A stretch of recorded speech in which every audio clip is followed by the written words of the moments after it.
Тэдний амнаас гарах үг. Хэсэгхэн бүлэглэлийн төлөө бус. Тэдний алхны цохилт нийт монголчуудын эрх ашигын төлөө тогших ёстой. Мандах нарны туяа хүмүүрт авиадлахын тусдаг шиг үндэсний ерөнхийлөгчийн бодлого бүх ард түмэн хуулийн дор энэ тэнцүү тэгш жаргалтай амьдрах боломжийг олгох болно. Монгол улсын эзэн нь Монгол хүн та билээ. 3 сая иргэн баян бол Монгол улс баян. Монгол улсын ерөнхийлөгчийн сонгуульд ардчилсан намаас нэр дэвшигч галт магийн бат тулгын төлөө сандаа өгцгөөе. Монгол ялан. Монгол ялан мэдээллийн хөтөлбөрийг та бүхэнд хүргэе. Төрийн эрх мэдлийг 60 тэрбум төгрөгөөр 8 алцах. Сонгуулийн хар машиныг хаакердах хувилдааныг стратеги ярьсан хэмээн өөрсдөө тайлбарлаж, Монгол улсын тусгаар тогтнол үндэсний аюулгүй байдалд ноцтойгоор нөлөөлсөн Монгол Ардын намын дарга Мие Гомбын энх болд, нийслэлийн Монгол Ардын намын дарга нийслэлийн иргэдийн төлөөлөгчдийн хурлын дарга Сандуй түүний зөвлөх Ганбаатарын нууц бичлэгийг олон нийтэд дэлгэж улс орноо зарах гэсэн тэдний өвөөгүй үйлдэлийг нь илчилсэн дорд зодыг өнөөдөр өглөө хууль хяналтын байгууллага хамгаалах нэрийдлэр хорогдож байсан байрлал нь хүч түрэн орохоор завдлаа. Болж өрнсөн нөхцөл байдалд ардчилсан намын дарга Эрдэнэ ардчилсан намаас Монгол улсын ерөнхийлөгчийн сонгуульд нэр дэвшигч Халтмаагийн Баттулга болоод аюултай нөхцөл байдалд байгааг нь мэдэн түүнийг гэртээ байлгаж байсан ардчилсан намын гишүүн Оюн гэрэл нар Завхан аймгаас мэдээлэл хийснийг та бүхэнд үзүүлье. За өнөө өглөө бас сэтгэл сэртгэлсэн 2-3 ноцтой мэдээллийг бид бас сонсоод юуны өмнө урчин манай үндэсний томоохон үйлдвэр говь үйлдвэр маань шатсан юм мэдээ авлаа. Үүнд бол Арс намын даргын хувьд Арс намын удирдлагын нэрийн өмнөөс болон нэр дэвшиж байгаа өмнөөс гүн эвлэлийг бол илэрхийлээ. Үнэхээр манай үндэсний экспортлогч гол үйлдвэр. Тэгээд ийм эвнэлтэй бол тохиолдсон бол харамслаа илэрхийлж байна.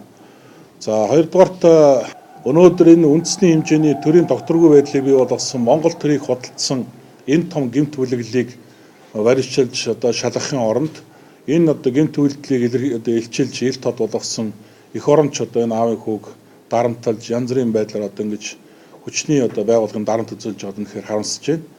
Энэ хүүд юун барьчлах ял оноох итгэл энэ залууд өнөөдөр Монгол улсын баатар цол өгсөн ч багтахаар ийм том гавьяаг байгуулсан залуу гэж би хувьдаа үзэж байгаа. Энэ асуудлыг илүү нарийн мэдээлэлтэй байгаа улсын хурлын гишүүн асан Оюун гэрэлд микрофоноо шилжүүлье.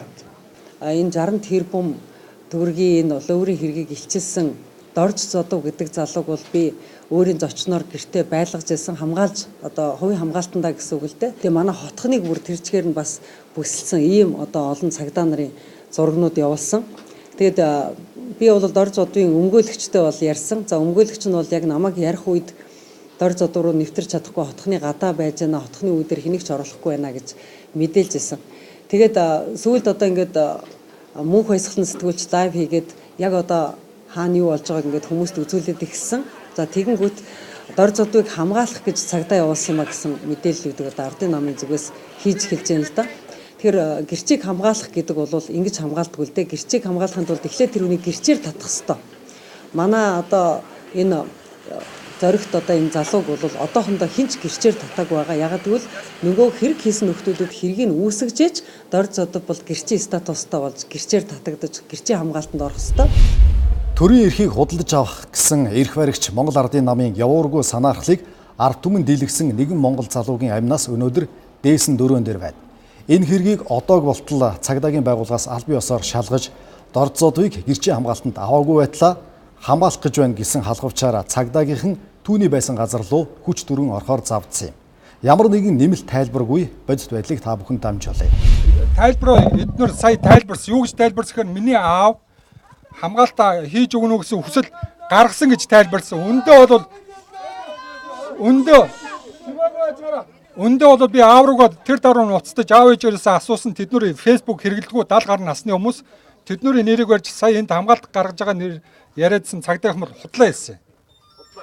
Тэг худлаа хэлсэн. Огт худлаа хэлсэн. Намайг дарамтлж байгаа вэ?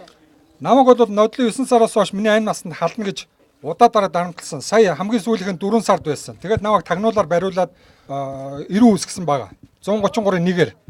Үнэхээр инээдтэй юм болж байгаа энэ дээр. Шууд хэлээ. 2014 оны 9 сарын 8-нд Гандангийн дооргоо Шинэ Монгол хаад групп гэдэг 6 давхар барилгын 4 давхарт нь бол Монгол Ардын намын дарга Меогомби инх болд, нийслэлийн Монгол Ардын намын дарга Цэнцүрэнгийн Сандуу, нийслэлийн Монгол Ардын намын удирдах зөвлөлийн гишүүн Алтуугийн Ганбаатар энэ 3 тэгээд миний бие оролцсон юм уулзалт болсон. Энэ уулзалтын бичлэгийг би интернет байршуулсан 90 минутын бичлэг байгаа, бүгдээр энийг ойлгосон баг. Дагалдах файлуудыг би муу адилхан байршуулсан 5 сарын 6-нд энэ бүгд нотлох баримтууд би бүгдийг нээлт тавьсан. Ягаад гэвэл над ямар нэгэн хэлбэрээр эднэр дарамтлах байдлаа үргэлжлүүлэх юм байна. Хууль хяналтын байгууллага намайг ороох юм байна гэдгийг би маш сайн ойлгосон. Нэгт хоёрт миний 5 жилийн өмнө цуг ажиллаж байсан үнээр дамжуулаад 750 г-ийн архитай намайг одоо хүсэж байгаа сургуулаа нэрлэл аль улсаас сонго. Тэгээд дээр нь 2 өрөө байр өгье, ганцхан энэ нэргийг орхиод алга болооч 4 жилийн турш алга болооч гэсэн юм мессеж өгүүлсэн. Энийг хэн өгсөн бэ гэж асуусан чинь үндэсний аюулгүйн зөвлөлөөс өгсөн гэж хэлсэн. Энд бол 3 хүн байдаг те та бүгд мэднэ. Энд бол ерөнхийлөгч, ерөнхий сайд их хурлын дарга ордог. Ерөнхийлөгч тэргүүн, нөгөө хоёр нь бол гишүүн гэж явдаг. Би өөрөө аюулгүйн зөвлөлд бол ажиллаж байсан энэ бүгдийг мэднэ. Шөнө 10 цагийн үед бол намайг уулзъя гэж одоо дуудуулсан байгаа. Энэ дуудуулалтаа юу гэсэн хэрэг одоо яг юу хүсэж байгаа юм? Энийгээ хэлчих гэж хэлсэн байсан. Цаад дамжуулсан асуулгасан нь бол Амундра байсан. Одоо та бүгд мэднэ. Игэл телевиз. Амундра. Меогомби инх бол намайг ганцаарчилж уулзъя гэж байна гэж одоо гуйсраагаад намайг орой 5 цагаас 8 хүртэл гуйсраагаад би аргагүй ихэнд өөрийгөө хамгаалттай байдалтай одоо гэрчүүд үлдээгээд ингэ тэр уулзанд ганцаар явсан. Encanto хотны спорт центр VIP Sound. Тэнд инх бол дарга байгаагүй. Хэн байсан гэхээр засгийн газар хэрэг эрхлэх газрын дарга Ж Мөнхбат. Надад юу санд болгосон гэхээр 90 минутын бичлэг бол эвлүүлэг байсан юма гэдэг дүрс бичлэгийг биднэрт хийж өгөөч ээ. Тэгээд хүссэн мөнгө аваад гадаад руу явж олноо. Бид нар гэр бүлээр чи ингээ визийн 7 хоногийн дотор визийн бүгдийг хийлгээд ингээд өгье гэсэн. Тэр хэмжээ нь тэр мөнгө нь хэдийн хэмжээний мөнгө байсан бэ гэхээр 1 сая долларын асуудал яригдж байгаа шүү. 1 сая долларын асуудал яригдж байгаа шүү. Яригдсан мөнгөнд дүнгийн хэмжээ бол 1 сая доллар байсан шүү. Америк доллар. 4 сарын 5-нд Ганбаатар гэдэг үг манай гэрийн гадаа отол тэгээд намайг занл хийлээд маргааш нэрж уулзахыг шаардаад явсан. Тэгээд тэр өгсөн мэдүүлгээр Үлзий, Сандуу, Ганбаатар 3 бол намайг гэмт хэрэгтэн болгож ингэж гүтгээд өөрсдөө цэвэрлээд эрүү үсгээс татгацуулаад энэ хэрэгээс намайг тусгаарлсан. Тэгэхээр бүтэн жилийн турш намайг гүжирдэж гүтгсэн энэ үйлдэлийг нь би одоо ямар нэгэн байдлаар хацглах хэрэгтэй. Өөрийнхөө хэлж байгаа үг би баримжуулах гэж би MP3 тийм тагнуулын төхөөрөмж биш. Энэ зүгээр миний FM радио сонсдог MP3 дээр би өөрийнхөө юу ярьж байгааг би бичсэн. Энийг Ганбаатарын ажил дээр бичсэн л да. Тэгтэл энийг Ганбаатар дээрэмдэж авсан. Хамгаалтын албаныхаа хүмүүст нийлж байгаа дээрэмж авсан. Энэ бас үйлдэл. Юу тагнуулын тусгай төхөөрөмж хэрэглээд сууж исэн гэдэг ийм худал мэдүүлгээр намайг тагнуулд өнгөд тагнуул намайг 4 сарын 14-нд шууд кафе Бенет, Ариг банкны дээр кафе Бенет барьжсан байгаа. Энэ дүрсийг би сонор хамгаалтын албанаас арай гэж гуйж аваад би интернет байршуулсан байгаа. Энэ одоо бол ингээд байшингаас гарч чадахгүй, агаар жилт байхгүй юм газар бол энэ бол сэтгэл зүйн маш хүнд дарамттай. Та бүгд энийг мэдэх бах. Таны болон эхнэр хүүхд аав ээж шин бүх мэдээллийг Ганбаатар цуглуулсан байсан гэсэн үнэн үү? Энэ үнэн. 4 сарын 5-ны өдөр манай гэрийн байрны гадаа ирж занл хийлэхдээ би танаа одоо нялх хүүхдийн чинь бодоод танаа гэрт ороогүй. Энэ чи юу гэсэн үг вэ? Манай гэрийн хаалгыг мэдчихэв. Манай эхнэр хүүхдийг хинбэ гэдгийг мэднэ гэж. Энэ бол дүр зургийг мэдчихэв. Бүр зургийг хараад явсан гэсэн үг. Дээрээс нь дарханд байгаа манай аав ээжийн 100-аас тоот гэд хаалгыг мэдчихэв. Тэр хаалган дээр бүр отолт хийсэн гэж ярьж байгаа. Яагаад тэгэхээр над руу байн уцтаад ахтан би юу гэсэн хэрэг дарханд байна гэдэг үс. Тэнгүүд надтай уулзах гэж тэнд очиж отолт хийжсэн байсан. Улс орныхон төр засгийг тэр чигээр нь худалдсан хүмүүсийг илчилсэн хүн нь өнөөдөр аюултай байдалд орцсон. Тэр төр засгийг худалдсан хүмүүс нь өнөөдөр одоо төрийн тэргуунд өрсөлдөд явж байгаа ийм одоо уруу шудраг осн бүр урууга харсан ийм байдалтай болчиход байна. Тэгээд би бол одоо нөхрийнхөө аюулгүй байдалд, гэр орныхон бүрэн бүтэн байдалд за тэр хамгийн гол нь энэ гэрч залуугийн амнаас аюулгүй байдалд бол маш их санаа зовж байна. Тэгээ энэ дээр бас олон нийт дор зодвын аюулгүй байдлыг хамгаалахад өөрсдийн оролцоо, өөрсдийн дуу хоолойгоор хөв нэмруулж туслаач гэж уриалах гэсэн юм аа. Миний 5 жилийн өмнө цуг ажиллаж байсан үнээр дамжуулаад 750 г-ийн архитай намайг одоо хүсэж байгаа сургуулаа нэрлэл аль улсаа сонго. Тэгээд дээр нь 2 өрөө байр өгье, ганцхан энэ нэргийг орхиод алга болооч, 4 жилийн турш алга болооч гэсэн юм мессеж өгүүлсэн. Энийг хэн өгсөн бэ гэж асуусан чинь үндэсний аюулгүйн зөвлөлөөс өгсөн гэж хэлсэн. Энд бол 3 хүн байдаг те, та бүгд мэднэ. Энд бол ерөнхийлөгч, ерөнхий сайд их хурлын дарга ордог. Ерөнхийлөгч тэргүүн, нөгөө хоёр нь бол гишүүн гэж явдаг. Би өөрөө аюулгүйн зөвлөлд бол ажиллаж байсан энэ бүгдийг мэднэ. Надад юу санд болгосон гэхээр 90 минутын бичлэг бол эвлүүлэг байсан юма гэдэг дүрс бичлэгийг биднэрт хийж өгөөч ээ. Тэгээд хүссэн мөнгө аваад гадаад руу явж олноо. Бид нар гэр бүлээр чи ингээ визийн 7 хоногийн дотор визийн бүгдийг хийлгээд ингээд өгье гэсэн. Тэр хэмжээ нь тэр мөнгө нь хэдийн хэмжээний мөнгө байсан бэхээр $1 сая асуудал яригдж байгаа шүү. $1 сая асуудал яригдж байгаа шүү. Яригдсан мөнгөнд дүнгийн хэмжээ бол $1 сая байсан шүү, Америк доллар. За сайн мэдсэн 60 тэрбумын асуудлаар сонгуулийн сурчлагын өмнө бид нар намын бүлэг мөн миний бие Монгол улсын ерөнхийлөгч Илбэг Доржид мөн авилгалтай тэмцэх газар тагнуулын газарт энэ 60 тэрбумын баримтыг хүлээлгэж өгөөд энэ асуудлыг Монгол улсын нэрийн өмнөөс тангар хөргсөн та бүхэн бодитоогоор шалгаж дүгнэлтээ гаргаж өгөөч гэсэн юм аа.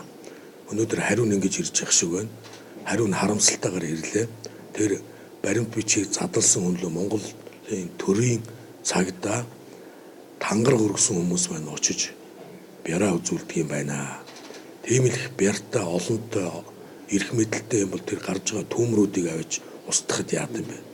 Богд бол бас шатж байна. Тэр лөө нь очиж энэ хүмүүсээ илгээхэд яадаг байна.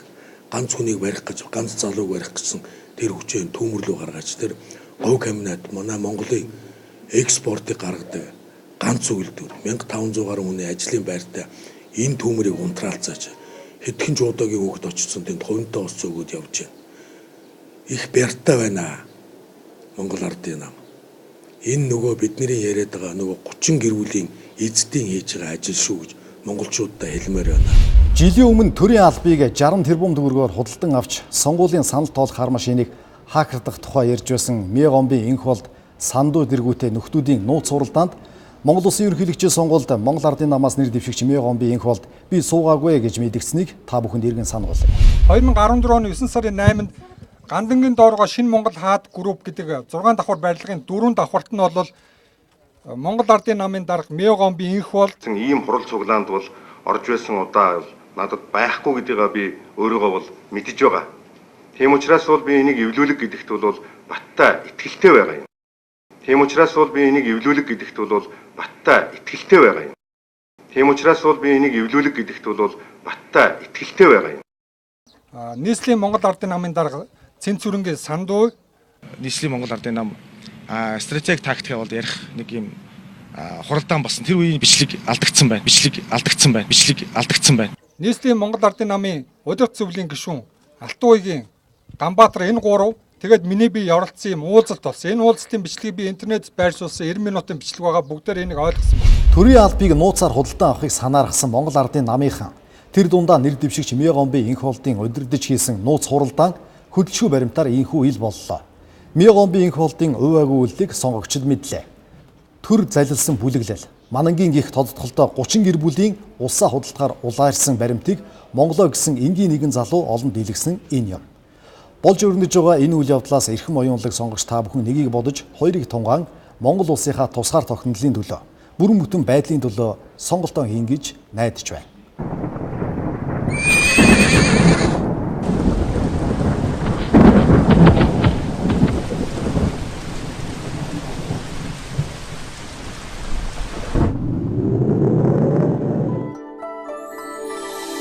Талын хүчит салхи Мананг үлдэн хөөж Монгол сэрлээ.